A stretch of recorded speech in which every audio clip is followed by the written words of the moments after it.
अच्छा, ठीक है, समझ गया। अगर इंडिया को सेमीफाइनल में जाना है तो इंडिया को विराट कोहली मांगता है।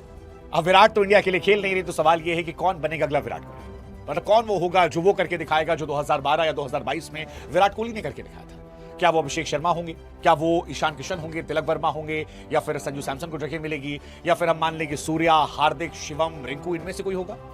वेल, ये सवाल बहुत इंपॉर्टेंट है, और ये सवाल इंपॉर्टेंट इसलिए है क्योंकि इंडिया एक्चुअली विराट कोहली मांग रही है। हाँ, वो पारी जो विराट ने 2012 में खेली थी श्रीलंका के सामने, जब 300 प्लस का स्कोर चेस करना था और यह था कि भाई साहब 40 ओवर में जीत जाना है, और विराट ने 36 ओवर में मारे खत्म कर दिया था।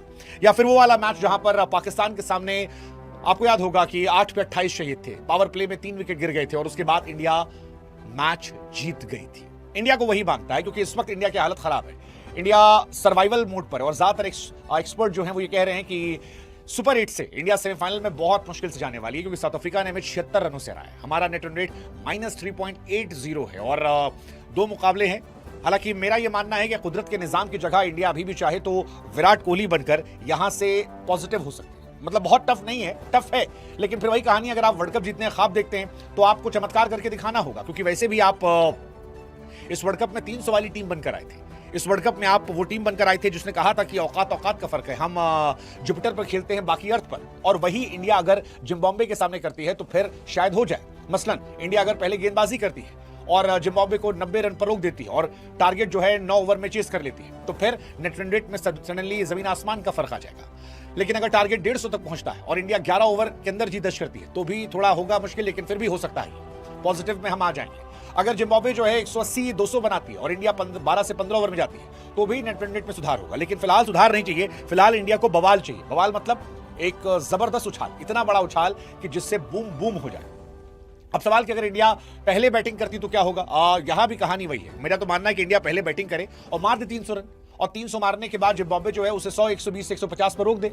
अगर इंडिया 150, पौने 200 से जीत जाती है तो फिर जो माइनस में है वो सडनली पॉजिटिव आएगा, और पॉजिटिव में भी हम ठीक ठाक ऊपर हो जाएंगे। मतलब 2012 में तो हमने यही किया था ना, श्रीलंका ने 320 बनाए थे, हम ये मान रहे थे कि इंडिया बाहर हो जाएगी। इंडिया को पता चल गया था कि भाई 40 ओवर में आपको मैच जीतना है, और सारी कहानी वहीं से निकली थी।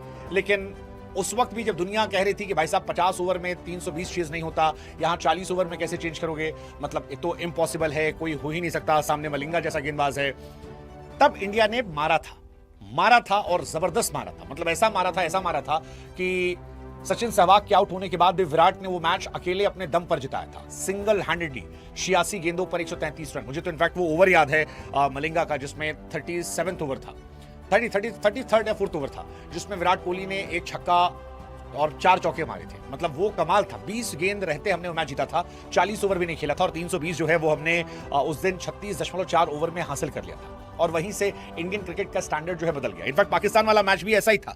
इंडिया ने पाकिस्तान वाले मैच में भी 8 पे 28 जो था, हारिस रऊफ को 2 छक्का, नवाज को मारा, और इंडिया मैच जीत गई थी। सो मैं एक्सपेक्ट कर रहा हूं कि अगर इंडिया वाकई में वर्ल्ड कप उठाना चाहती है तो अब उसे साउथ अफ्रीका या फिर वेस्ट इंडीज पर निर्भर नहीं होगा। उसे सोचना होगा कि भाई साहब हमारे पास ऑप्शन है। आप पहले बैटिंग कर रहे हो, आओ स्कोर बोर्ड पर 300 ठोको और उनको 100-150 पर ऑल आउट करो, अपना नेट रेट पॉजिटिव कर लो। अगर आप पहले बॉलिंग करो 100-125 पर उनको ऑल आउट करो, और आप 7 ओवर, 8 ओवर, 9 ओवर, 10 ओवर में मैच खत्म करो और जीत के चले जाओ। अगर आप ये कर ले रहे हो तो आपकी बल्ले बल्ले है, और अगर आप ये नहीं कर पा रहे हो तो it's better pack your boots. क्योंकि कुदरत के निजाम से आप यहां जीत भी जाओगे तो आगे लटक जाओगे। फलानी टीम फलाने को, फलाना धमाके को, ये सब चलता नहीं है। कुदरत के निजाम से वर्ल्ड कप नहीं जीताते। वर्ल्ड कप जीतना है तो फिर आपको जज्बा दिखाना पड़ेगा। जज्बा टॉप ऑर्डर से, अभिषेक को, ईशान को, तिलक को। ईशान पर तो फ्री भरोसा है, अभिषेक तिलक को दिखाना है। अब अभिषेक और तिलक जो है, अगर ये उस मोड में आते हैं विराट कोहली वाले, तो इंडिया वापस आ जाएगी। लेकिन सवाल फिर वही है, कौन बनेगा इंडिया का अगला विराट। Let's see. कौन है ये लोग, कहां से आते हैं?